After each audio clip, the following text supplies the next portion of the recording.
question that's come in from one of our attendees, do you perceive an intervening bankruptcy of a funded claimant to be a risk? And how do you get comfortable dealing with it? Do you attempt to achieve a, quote, true sale treatment of your portion of the claim? Any thoughts on that from either of our speakers, Grant or Will? Sure. Yes, absolutely. It's something we consider. It's a great question.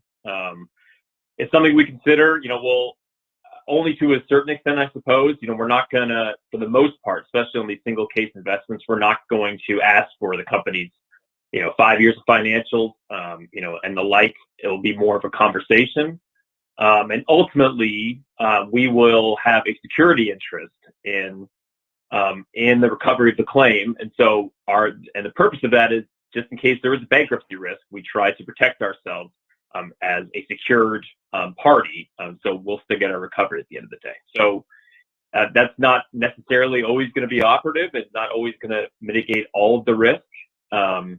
But it is, for the most part, something that has worked for us in the past. And I'll also say, bankruptcy funding in general is a kind of an area of litigation finance that's growing and will continue to grow.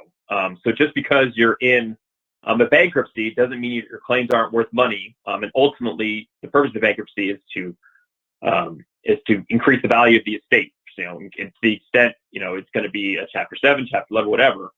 The purpose will be to get as much money for the estate to pay off creditors and the like as possible. And so that's litigation funding can help with that.